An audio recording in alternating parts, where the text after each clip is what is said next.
নীল আকাশে যেন ঝুলছে অশনি সংকেত। পৃথিবী শ্বাসরুদ্ধ করে তাকিয়ে আছে পারস্য ভূমির দিকে।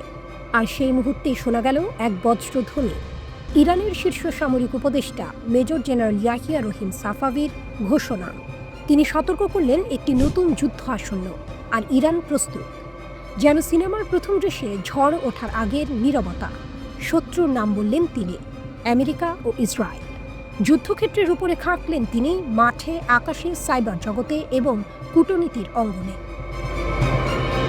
সাফাভি পরিষ্কার জানিয়ে দিলেন, ইরান যুদ্ধবিরতিতে নেই, বরং ইরান এখন চলমান যুদ্ধপর্বে দাঁড়িয়ে আছে। তার কণ্ঠে ছিল বিদ্যুতের গর্জন। আমাদের এবং আমেরিকানদের মধ্যে, আমাদের এবং ইসরায়েলিদের মধ্যে কোনো লিখিত চুক্তি নেই। যে কোনো মুহূর্তে যুদ্ধবিরতি ভেঙে পড়তে পারে। এই সতর্কবাণী কেবল হুমকি নয়। সাফাভি বললেন, যুদ্ধের জন্য প্রস্তুত থাকাই শান্তির সেরা গ্যারান্টি। তার তত্ত্ব পরিষ্কার, প্রতিরক্ষার সর্বোত্তম উপায় আক্রমণ, আর যুদ্ধের প্রস্তুতি মানেই শান্তির নিশ্চয়তা।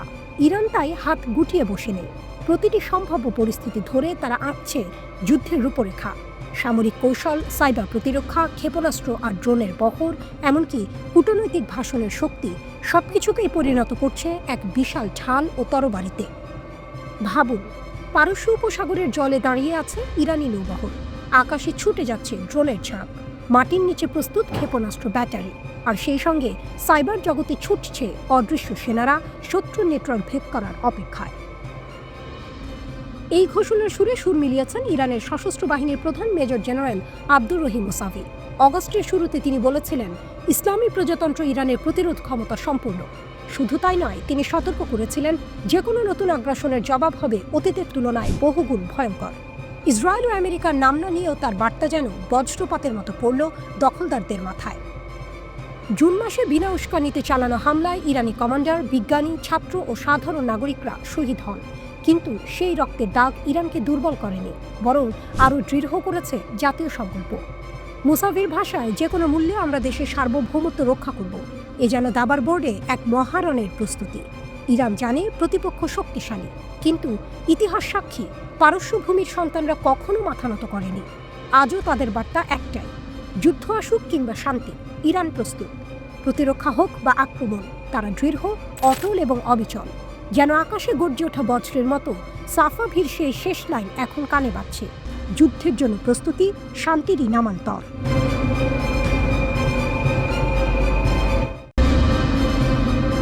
যুদ্ধের আগুন জ্বলে উঠতে পারে যে কোনো মুহূর্তে। ইরানের প্রতিরক্ষা বাহিনীর এয়ার ডিফেন্স সিস্টেম ইতিমধ্যেই সতর্ক অবস্থায়।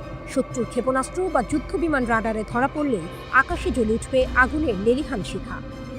ইরানের কমান্ডারদের ভাষায়, একটি ভুল পদক্ষেপই ইসরায়েলের জন্য ডেকে আনবে মহাবিপদ। 16 আগস্ট মেহর নিউজকে দেয়া বক্তব্যে খাতাম আল আম্বিয়া বিমান প্রতিরক্ষা ঘাঁটির commander brigadier general Ali Reza Sabahi ঘোষণা করেছেন, পূর্বের যে কোনো সময়ের চেয়ে এবার আরও শক্ত হাতে প্রতিরোধ গড়ে তোলার প্রস্তুতি নিয়েছে ইরান। তার কণ্ঠে কেবলই হুমকি ছিল না, ছিল আত্মবিশ্বাসের শীতল আগুন। আমাদের প্রতিরক্ষা বাহিনী সার্বভৌমত্ব রক্ষার জন্য সর্বদা প্রস্তুত। আকাশে শত্রু আসবে, কিন্তু জবাব পাবে মাটিতে। সাম্প্রতিক যুদ্ধে ইরানের কিছু এয়ার ডিফেন্স সিস্টেম ক্ষতিগ্রস্ত হয়েছিল।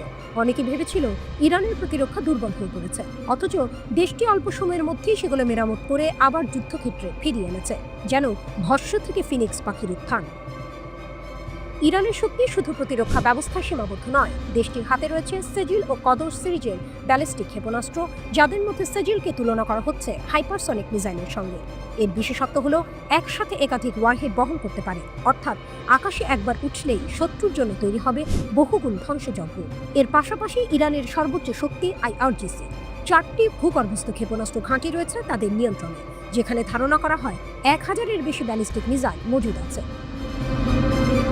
সাম্প্রতিক ইসরায়েল বিরোধী যুদ্ধে এই কেন্দ্রগুলো থেকেই ছোড়া হয়েছিল পাল্টা আঘাত। কেবল ক্ষেপণাস্ত্র নয়, ড্রোন শক্তিতেও দ্রুত এগিয়েছে ইরান। তাদের হাতে আছে শাহেদ 136 সহ বিভিন্ন ধরনের শত শত ড্রোন। এগুলো শুধু গোয়েন্দা নজরদারির জন্য নয়, সরাসরি আক্রমণেও ব্যবহৃত হচ্ছে। বিশ্লেষকরা বলছেন, ভবিষ্যতের যুদ্ধক্ষেত্রে সৈনিক নয়, লড়বে ড্রোন ও মিসাইল। আর সেই খেলায় এগিয়ে রয়েছে তেহরান। ইসরায়েলের সামরিক শক্তিকে চ্যালেঞ্জ করে ইরান দেখাতে চাইছে তারা আর কেবল প্রতিরক্ষা নয়, আক্রমণেও সমানভাবে সক্ষম। যে ইরানকে অনেকেই নিষেধাজ্ঞা আর অবরোধে ভাঙা দেশ বলে ভেবেছিল, সেই ইরানই আজ আধুনিক যুদ্ধাস্ত্র হাতে নিয়ে দাঁড়িয়ে আছে। যে ইরানকে অনেকেই নিষেধাজ্ঞা আর অবরোধে ভাঙা দেশ বলে ভেবেছিল, সেই ইরানই আজ আধুনিক যুদ্ধাস্ত্র হাতে নিয়ে দাঁড়িয়ে আছে। ইসরায়েল যদি আকাশে পা বাড়ায়, ইরান সে পা কেটে ফেলার মতো প্রস্তুতি রেখেছে তার প্রতিরক্ষা বলয়। আর আকাশের আগুন যখন নেমে আসবে মাটিতে, তখন লুটিয়ে পড়বে অহংকার, শুধু বিমানের নয় বরং এক জাতির আত্মবিশ্বাসেরও। শেষ পর্যন্ত যুদ্ধের ময়দান নির্ধারণ করবে না শুধু গোলাবারুদ, নির্ধারণ করবে সাহস, কৌশল আর কার হাতে আছে ভবিষ্যতের অস্ত্র। আর ইরান স্পষ্ট করে জানিয়ে দিচ্ছে, এই লড়াইতে তারা পিছিয়ে নেই, বরং এগিয়ে।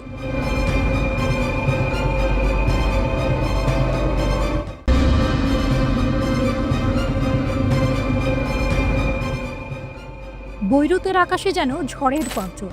হিজবুল্লাহর মহাসচিব শেখ নাইম কাশেম ঘোষণা করলেন, প্রতিরোধ অস্ত্র ফেলে দেবে না যতদিন দখলদারিত্ব থাকবে। 5 আগস্টের পর থেকে লেবাননের রাজনীতিতে আগুন জ্বলছে। সেদিন প্রধানমন্ত্রী নওয়াফ সালাম মন্ত্রিসভাকে নির্দেশ দিলেন, 2025 সালের শেষ নাগাদ সেনাবাহিনীর হাতে সব অস্ত্র কেন্দ্রীভূত করতে হবে। সরকার বলছে এটি কেবল রাষ্ট্রের নিয়ন্ত্রণ শক্তিশালী করার পরিকল্পনা, কিন্তু কাশেমের চোখে এ এক মার্কিন ইসরায়েলি ষড়যন্ত্র, যা লেবাননের মাটিকে দুর্বল করে দেবে শত্রুর কামানের সামনে। তিনি বালবেকের মঞ্চ থেকে ছুড়ে দিলেন তীরের মতো বাক্য, আপনারা যদি অসহায় হন, আমাদের লাগবে না আপনাদের সাহায্য, আমরা নিজেরাই শত্রুর মুখোমুখি হব। তার কণ্ঠে ছিল কারবালার প্রতিধ্বনি।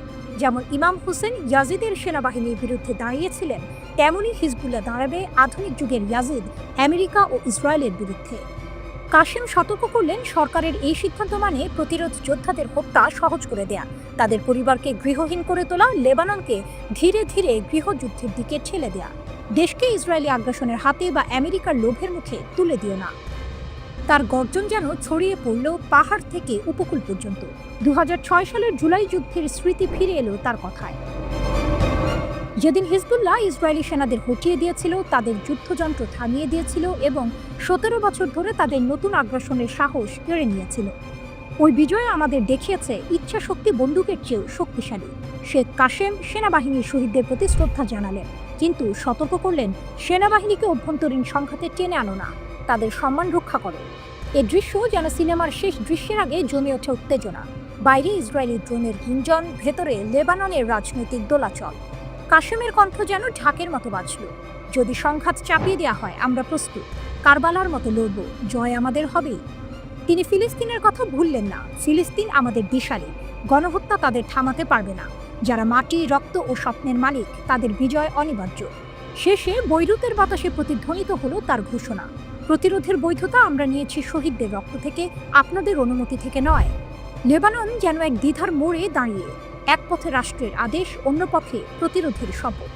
কোন পথে যাবে জাতি? এই প্রশ্নের উত্তর মিশে আছে হিজবুল্লাহর দৃঢ় কণ্ঠে, অস্ত্র নামবে না, মাথাও নত হবে না।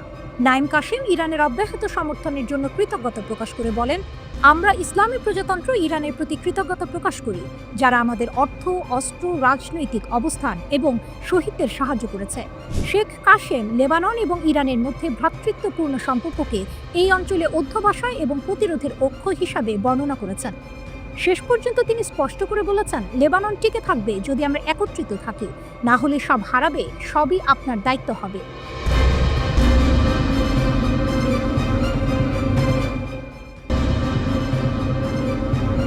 গাজার আকাশে গুলির ঝড়, রাস্তায় মুখোশধারী ছায়া, ইসরায়েলের পূর্ণ দখলের পরিকল্পনাকে খোলা চ্যালেঞ্জ।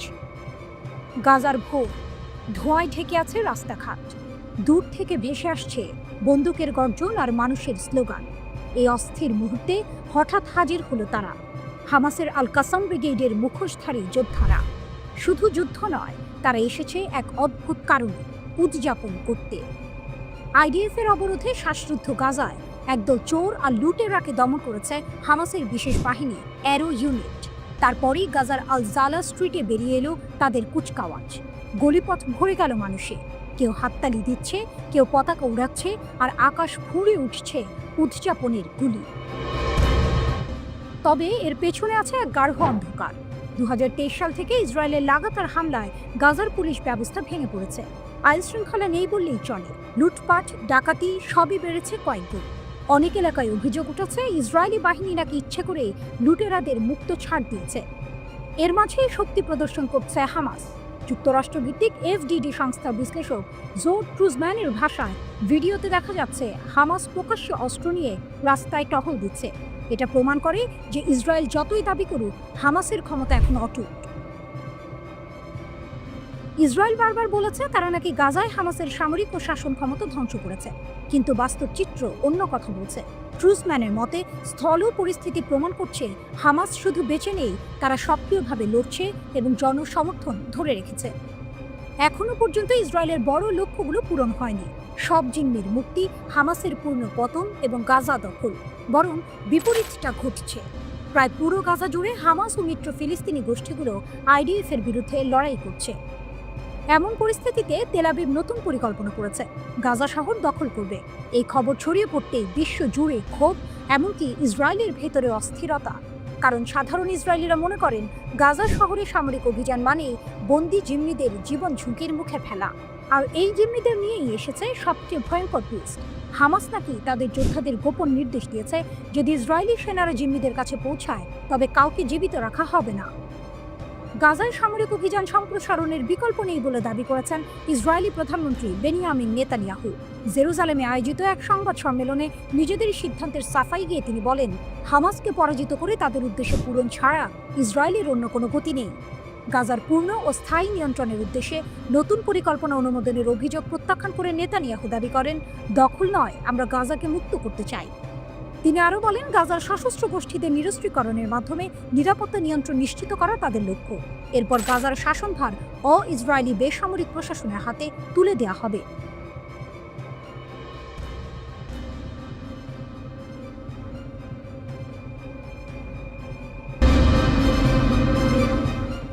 আলাস্কার বরফ গলল না, পুতিনের দৃঢ়তায় ট্রাম্পের অচলাবস্থা। আলাস্কার বরফে ঢাকা মঞ্চে ইতিহাসের এক নাটক মঞ্চস্থ হল। মুখোমুখি বসেছিলেন দুই মহাশক্তির দুই অগ্নিমূর্তি, ডোনাল্ড ট্রাম্প আর ভ্লাদিমির পুতিন। বিশ্ব অপেক্ষায় ছিল এই বৈঠক থেকে কি ইউক্রেন যুদ্ধের আগুন নিভে যাবে। উত্তর এলো জমাট বরফের মতো ঠান্ডা।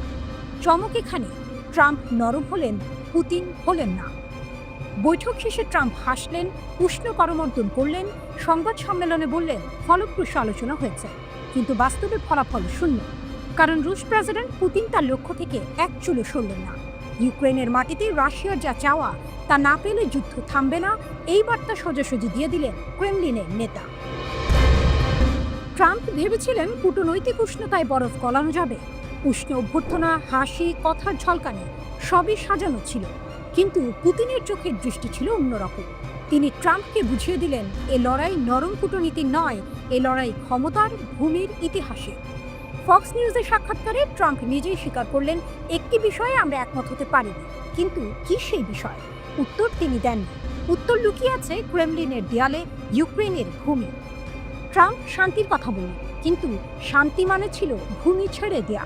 জেলেনস্কিকে হাতছাড়া না করেই পুতিনকে সন্তুষ্ট করা যাবে না, এই সত্য ট্রাম্প জানেন, তবু উচ্চারণ করেননি। রাশিয়ার শক্তি, পুতিনের দৃঢ়তাই এখন রাশিয়ার প্রকৃত শক্তি। যুদ্ধক্ষেত্রে সেনা আর ক্ষেপণাস্ত্র যতটা ভয়ঙ্কর, কূটনীতিক টেবিলে তার নীরব দৃঢ়তা ততটাই শক্তিশালী। ট্রাম্প তাকে বললেন শক্তিশালী ব্যক্তি, কঠোর নেতা। এই স্বীকারোক্তি প্রমাণ করে দিল পুতিনের সামনে বিশ্বের সবচেয়ে প্রভাবশালী রাষ্ট্রপতিও এক মুহূর্তে অসহায় হয়ে পড়ে। ধাক্কা খেল ট্রাম্পের ভাবমূর্তি। আলাস্কার বৈঠক থেকে বের হয়ে আসা ছবিতে ট্রাম্প হাত নাড়লেন, হাসি দিলেন, কিন্তু ভেতরের গল্প অন্য। যুদ্ধবিরতি ঘোষণা হয়নি, বন্দি বিনিময়ের তালিকা বেরোলেও শান্তির চূড়ান্ত ঘোষণা আসেনি। ট্রাম্প বিশ্বকে জানালেন, আমরা খুব কাছাকাছি পৌঁছেছি, অথচ সত্য হলো পুতিন এক ইঞ্চিও ছাড়েননি। নাটকীয় সমাপ্তি। সংবাদ সম্মেলনে সাংবাদিকদের প্রশ্ন নিলেন না দুই নেতা, রহস্য জমিয়ে রাখলেন, যেন দর্শক সারিতে বসা বিশ্ব অপেক্ষায় থাকে এই নাটকের পরের দৃশ্য কি হবে। ইউক্রেনের ভবিষ্যৎ এখন এক অদৃশ্য ভারসাম্যে ঝুলে আছে, পুতিনের দৃঢ়তা আর জেলেনস্কির সিদ্ধান্তের মাঝখানে। পুতিন দেখালেন, যুদ্ধ কেবল রণাঙ্গনের বন্দুকের আওয়াজে জয় করা যায় না, বরং দৃঢ়তা, অটলতা আর অস্বীকৃতি আসল অস্ত্র। আর এই অস্ত্রের সামনে ডোনাল্ড ট্রাম্পও এক মুহূর্তে ছোট হয়ে গেলেন। আলাস্কার বরফ জমে রইল, পুতিনের শক্তির কাছে ট্রাম্প গললেন, কিন্তু যুদ্ধের আগুন গলল না।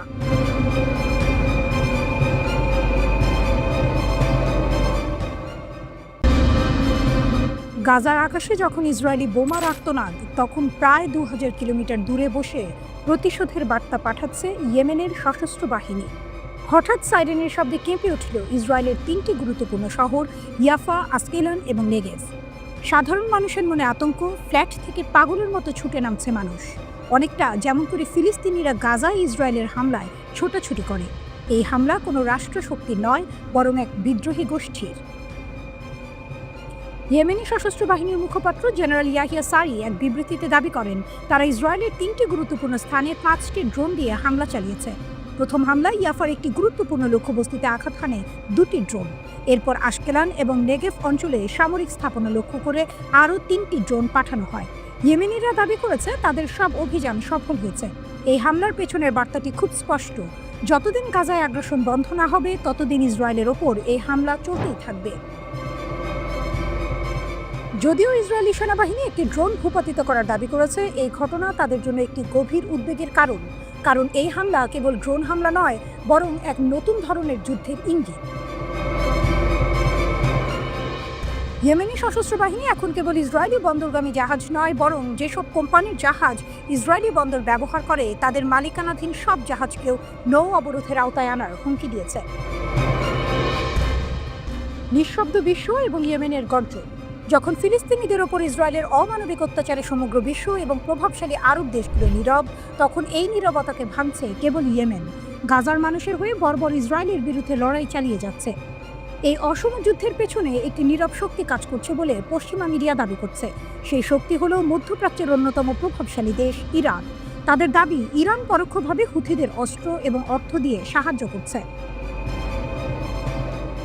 ফিলিস্তিনের পাশে যখন কোনো শক্তিশালী রাষ্ট্র দাঁড়াচ্ছে না, তখন এক বিদ্রোহী গোষ্ঠী, যারা নিজেরাই এক ধ্বংসাত্মক যুদ্ধের মধ্যে রয়েছে, তারাই এই প্রতিশোধের আগুন জ্বালিয়ে রেখেছে।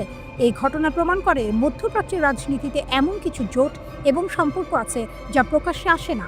এক অদৃশ্য শক্তির হাত ধরে ইয়েমেনের হুথিরা দূর থেকে ইসরায়েলের ওপর আঘাত হানছে, যা ইসরায়েলের সামরিক সক্ষমতার জন্য এক নতুন চ্যালেঞ্জ তৈরি করেছে। এই যুদ্ধ কেবল ড্রোন বা ক্ষেপণাস্ত্রের নয়, এটি প্রতিরোধের, যার আঘাত ইসরায়েল অনুভব করছে। এই আক্রমণের মাধ্যমে ইয়েমেনিরা কেবল ইসরায়েলকে বার্তা দিচ্ছে না, বরং গোটা বিশ্বকে মনে করিয়ে দিচ্ছে যে গাজার নিপীড়িত মানুষের জন্য লড়াই এখনো শেষ হয়নি।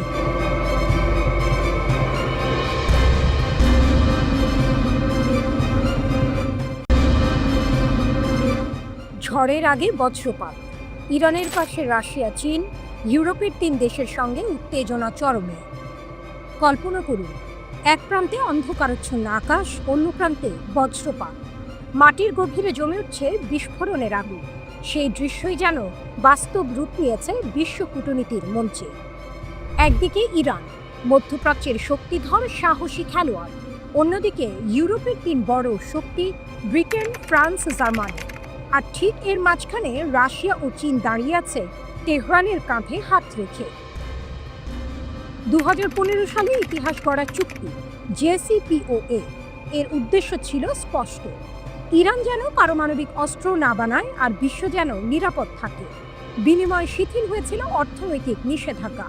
কিন্তু 2018 সালে ডোনাল্ড ট্রাম্প এক ঝটকায় যুক্তরাষ্ট্রকে সরিয়ে নিলেন চুক্তি থেকে, ফিরিয়ে আনলেন কঠোর নিষেধাজ্ঞা, আর সেখান থেকে শুরু হলো নতুন ঝড়ের যাত্রা। গত জুন ইসরায়েল হঠাৎ আক্রমণ করল ইরানের পারমাণবিক স্থাপনায়। তাদের পাশে ছিল যুক্তরাষ্ট্র, কিন্তু ইরান নীরব থাকেনি। জবাব দিল তেল আবিব আর মার্কিন ঘাঁটিতে পাল্টা আঘাত হেনে।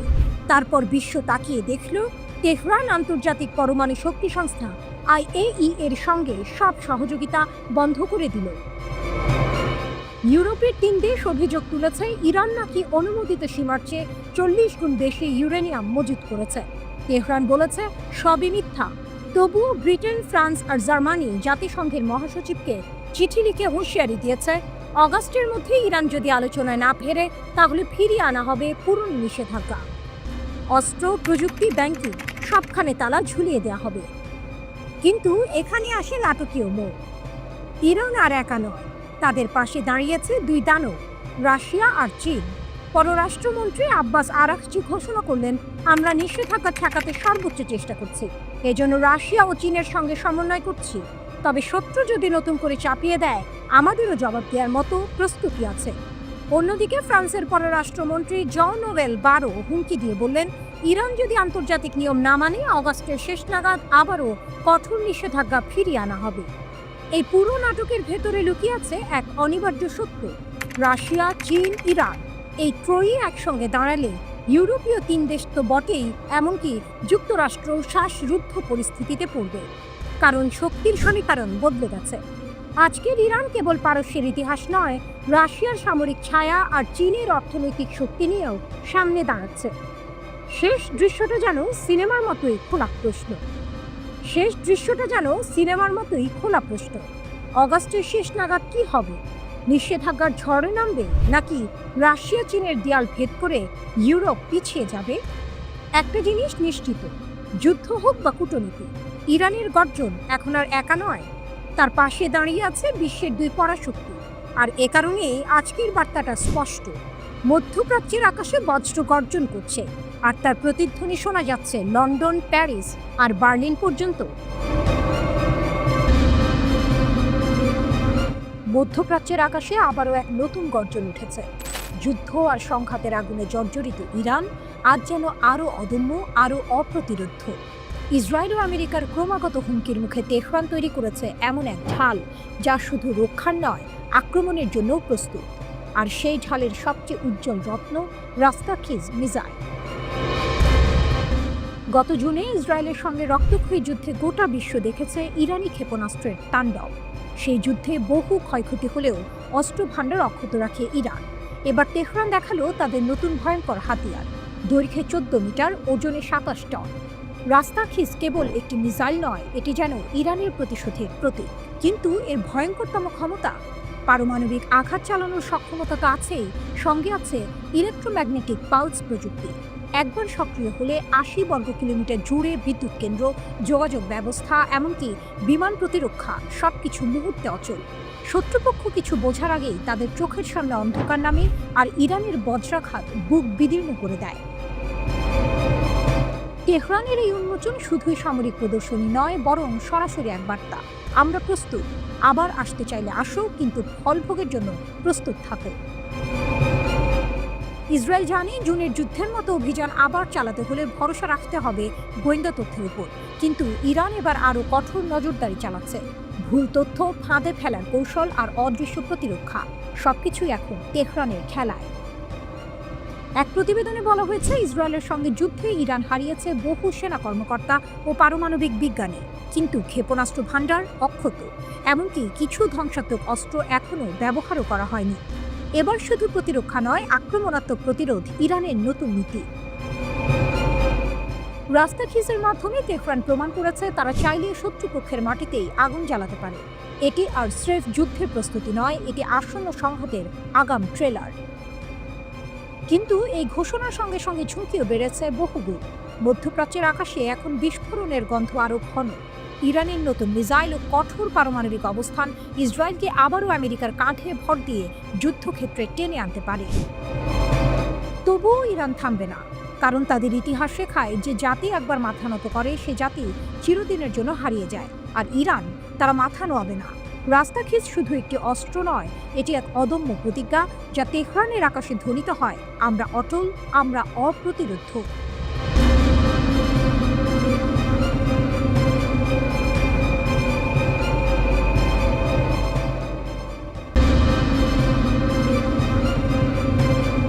যুদ্ধের ময়দান বদলাচ্ছে, আর সেই বদলের মুখে দাঁড়িয়েছে ইরান, যেখান থেকে উঠে এসেছে এক প্রযুক্তির অদ্ভুত দানব, আবাবিল 3 ড্রোন। এই ছোট্ট কিন্তু মারাত্মক ড্রোনটি শুধু একটি যন্ত্র নয়, এটি ইরানের প্রতিরক্ষা ক্ষমতার প্রতীক, যেখানে কেবল অস্ত্রই নয়, বুদ্ধিমত্তা এবং কৌশল একসঙ্গে মিলেমিশে যুদ্ধের রূপান্তর ঘটাচ্ছে। আবাবিল 3 ড্রোন প্রথম তৈরি হয়েছিল আত্মঘাতী ড্রোন হিসেবে, যা 40 কিলোগ্রাম বিস্ফোরক বহন করতে পারত। কিন্তু এরপর এই ড্রোন তার পরিধি বাড়িয়ে নেয়, গুপ্তচর বৃত্তি, নজরদারি এবং এমনকি সশস্ত্র হামলার জন্য রূপান্তরিত হয়। এখন এটি একসঙ্গে গোয়েন্দা এবং আক্রমণাত্মক দুটো কাজ করে, যা ইরানের সামরিক পরিকল্পনায় এক নতুন মাত্রা যোগ করেছে। নকশার দিক থেকে আবাবিল 3 একেবারে আধুনিক। এর দেহ হালকা ওজনের যৌগিক উপাদানে তৈরি, যা ড্রোনটিকে বায়ুগতিবিদ্যার দিক থেকে অত্যন্ত নমনীয় এবং দ্রুত করে তোলে। 3 মিটার লম্বা এবং 4.5 মিটার ডানার দৈর্ঘ্য, যা এটিকে ছোট ছোট যানবাহন, মোবাইল গ্রাউন্ড ইউনিট বা এমনকি জাহাজ থেকেও উৎক্ষেপণযোগ্য করে তোলে। এর পিস্টন ইঞ্জিন 2 ব্লেডযুক্ত প্রপেটর চালায়, যা ড্রোনটিকে ঘন্টায় 150 থেকে 200 কিলোমিটার গতিতে ছুটতে সাহায্য করে। আর সবচেয়ে বিস্ময়কর কথা হলো 8 ঘন্টা পর্যন্ত বা 250 কিলোমিটার দূরত্ব পর্যন্ত এটি একটানা মিশন চালাতে পারে। একদম মারাত্মক এক প্রতিপক্ষ। ড্রোনটিতে রয়েছে উন্নত অপটিক্যাল সিস্টেম, যার মধ্যে আছে দিনের বেলায় ব্যবহারের ইলেকট্রো অপটিক্যাল ক্যামেরা এবং রাতের জন্য তাপীয় সেন্সর, যার মাধ্যমে দিনরাত নির্বিঘ্নে লক্ষ্যবস্তুর উপর নজরদারি ও গোয়েন্দা তথ্য সংগ্রহ সম্ভব। সবচেয়ে বিপজ্জনক হলো আবাবিল 3 নিজের জন্য বহন করতে পারে বিভিন্ন ক্ষুদ্রাকৃতির নির্দেশিত অস্ত্র, ছোট ছোট বোমা থেকে শুরু করে বায়ু থেকে ভূমি লক্ষ্যবস্তুতে ক্ষেপণাস্ত্র পর্যন্ত। এগুলো দিয়ে ড্রোনটি যে কোনো স্থির বা চলমান শত্রু লক্ষ্যবস্তুতে একেবারে নির্ভুল আঘাত করতে সক্ষম। এই ড্রোনের মাধ্যমে ইরান তার সামরিক কৌশলকে একেবারে অন্য এক উচ্চতায় নিয়ে গিয়েছে। বিপ্লবী গার্ড, সেনাবাহিনী সহ নানা ইউনিট এই ড্রোন ব্যবহার করে গোয়েন্দা ও আক্রমণাত্মক মিশন পরিচালনা করছে। ইরান আজ নিজস্ব প্রযুক্তিতে যুদ্ধের নতুন চেহারা গড়ে তুলেছে। কেবল অস্ত্রশস্ত্রের জোরে নয়, ডিজিটাল গোয়েন্দা, গোপনীয়তা ও গতিসম্পন্ন আক্রমণের মাধ্যমে তারা যুদ্ধক্ষেত্রে নিজেদের অবস্থান শক্তিশালী করেছে। আবাবিল 3 ড্রোন শুধু একটি কৌশলগত ড্রোন নয়, এটি ইরানের প্রযুক্তিগত স্বায়ত্তশাসনের গর্ব। এখন যে দেশগুলো আগে শুধু উন্নত ড্রোন কিনত, তারা আজ চমকে যাচ্ছে ইরানের এই অগ্রগতিতে। আর যেখানে ইরান তার শক্তি প্রয়োগ করছে, সেই অঞ্চলে এই ড্রোন যুদ্ধের গতিপথ বদলে দিচ্ছে।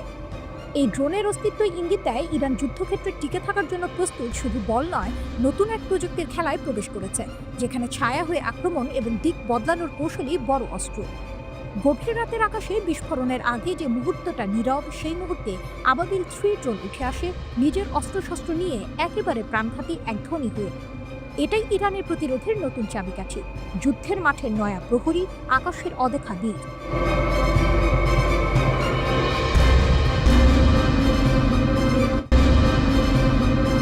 ইউক্রেনের আকাশে ইরানের ড্রোন, যুদ্ধের ময়দানে নতুন মোড়। ইউক্রেনের যুদ্ধের ময়দানের দৃশ্য। রাশিয়ার রণক্ষেত্রে আজ যে অস্ত্র প্রতিধ্বনিত হচ্ছে, তার নেপথ্যে রয়েছে এক দুরন্ত সম্পর্ক, ইরান এবং রাশিয়া। পশ্চিমা দেশগুলোকে হতবাক করে দিয়ে ইরানের ডিজাইন করা শাহেদ 136 ড্রোন এখন ইউক্রেনের আকাশ দাপিয়ে বেড়াচ্ছে। এই ড্রোনগুলো তুলনামূলকভাবে সস্তা হলেও এর কার্যকারিতা মারাত্মক।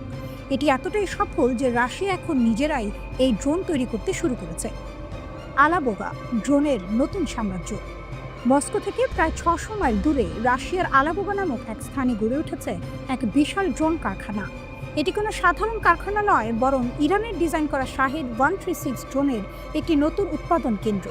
সাম্প্রতিক সময়ে এই কারখানায় উৎপাদন এতটাই বেড়েছে যে পশ্চিমা গোয়েন্দা সূত্র বলছে এখন ইউক্রেন যুদ্ধে ব্যবহৃত 90% শাহেদ ড্রোনই রাশিয়ায় তৈরি হচ্ছে। স্যাটেলাইট ছবিতে দেখা যাচ্ছে এই কারখানা আরও সম্প্রসারিত হচ্ছে, নতুন ভবন ও থাকার জায়গা তৈরি হচ্ছে। রাশিয়ার এই স্বনির্ভরতা দেখে স্বয়ং ইরানও বিস্মিত। 2023 সালে রাশিয়া এবং ইরান $1.75 বিলিয়ন এক বিশাল চুক্তি করে। সেই চুক্তি অনুযায়ী রাশিয়া নিজেই শাহেদ ড্রোন তৈরি করতে পারবে। লক্ষ্য ছিল 2025 সালের সেপ্টেম্বরের মধ্যে 6000 ড্রোন তৈরি করা, কিন্তু রাশিয়া প্রায় 1 বছর আগেই সেই লক্ষ্যমাত্রা ছাড়িয়ে গেছে। এখন প্রতি মাসে আলাবোগা কারখানায় 500 এর বেশি ড্রোন তৈরি হচ্ছে। শুরুর দিকে ইরান এই উদ্যোগকে সমর্থন জানালেও রাশিয়ার উন্নত সংস্করণ দেখে তারা চমকে ওঠে। ইরানের বিশ্লেষক দায়েরি বলেন, রাশিয়া সবসময় বেশি নিতে চায় আর কম দিতে চায়। এটা ইরানের ক্ষেত্রেও প্রযোজ্য। এই দ্বিপাক্ষিক সম্পর্কের মধ্যে চাপা অসন্তোষ আরও গভীর। জানা গেছে রাশিয়া তাদের চুক্তির অধীনে ইরানকে যথাযথ অর্থ পরিশোধ করেনি। আন্তর্জাতিক নিষেধাজ্ঞার কারণে কিছু অর্থ আটকে গেছে এমন দাবি থাকলেও ইরানি কোম্পানি সাহারা থান্ডার বলছে তারা প্রাপ্য অর্থ পায়নি। আর সবচেয়ে বড় ধাক্কা আসে জুন মাসে, যখন ইসরায়েল 12 দিন ধরে ইরানের পারমাণবিক স্থাপনাগুলোতে হামলা চালায়। সেই সময় ইউক্রেন যুদ্ধে ইরানের কাছ থেকে ব্যাপক সামরিক সহায়তা পাওয়া সত্ত্বেও রাশিয়ার পক্ষ থেকে একটি দুর্বল ও প্রায় নীরব প্রতিক্রিয়া আসে। এই ঘটনা ইরানকে গভীরভাবে অসন্তুষ্ট করে। সম্প্রতি একটি বড় সামরিক পরিবহন বিমান মস্কো থেকে তেহরানে যায় এবং আবার ফিরে আসে। গোয়েন্দা সূত্রের মতে এই বিমানে রাশিয়ার S-400 এয়ার ডিফেন্স সিস্টেমের কিছু অংশ ছিল। যদিও রাশিয়া বা ইরান কেউই এই বিষয়ে কোনো মন্তব্য করেনি। এটি একটি ইঙ্গিত যে সামরিক সম্পর্ক এখনও পুরোপুরি ছিন্ন হয়নি। বিশ্লেষকরা বলছেন, সম্পর্ক যতই টানাপোড়েনের মধ্যে দিয়ে যাক না কেন, ইরান রাশিয়ার কাছ থেকে কিছু সুবিধা পাবে। মস্কোর কাছ থেকে সামরিক প্রযুক্তি, হার্ডওয়্যার এবং অর্থনৈতিক সহযোগিতা পাওয়ার আশা এখনো ইরানের আছে। একদল আরেক দলের প্রয়োজন মেটাতে গিয়ে তৈরি করছে এক নতুন রাজনৈতিক ও সামরিক সমীকরণ, যার পরিণতি এখনো অস্পষ্ট। তবে প্রশ্ন থেকেই যায়, এই সহযোগিতার আড়ালে কি রাশিয়া একাই লাভবান হচ্ছে, নাকি ইরানও কিছু পাচ্ছে? এবং এই জটিল সম্পর্ক ভবিষ্যতে কোন দিকে মোড় নেবে?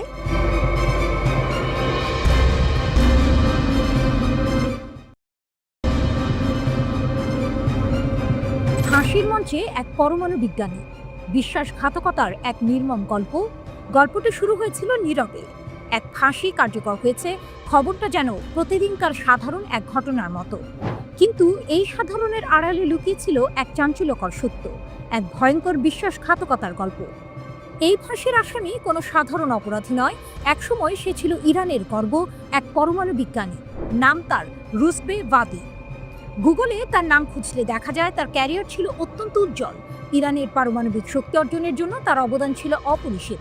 ডক্টরেট ডিগ্রিধারী এই বিজ্ঞানী 2011 সালে দেশের সবচেয়ে সেরা কিছু পরমাণু বিজ্ঞানীর সঙ্গে মিলে একটি গবেষণাপত্র লিখেছিলেন। তাদের এই গবেষণা ইরানের পারমাণবিক অগ্রগতির এক গুরুত্বপূর্ণ ধাপ ছিল। কিন্তু কে জানতো, দেশের উন্নতির জন্য দিনরাত পরিশ্রম করা এই মানুষটির ভেতরেই লুকিয়েছিল এক বিষাক্ত সাপ। ইরানের বিচার বিভাগ ঘোষণা করে ইসরায়েলের গুপ্তচর হিসেবে কাজ করার জন্য রুজবে ভাদির মৃত্যুদণ্ড কার্যকর করা হয়েছে। ইরানের এই বিশ্বাসঘাতকতার গল্পটা যেন এক সিনেমার প্লট। সেই জুন মাসে ইসরায়েলের সঙ্গে সংঘাতে যে কয়েকজন ইরানি পরমাণু বিজ্ঞানী শহীদ হয়েছিলেন, রুজবে তাদেরই একজন সহকর্মী ছিলেন।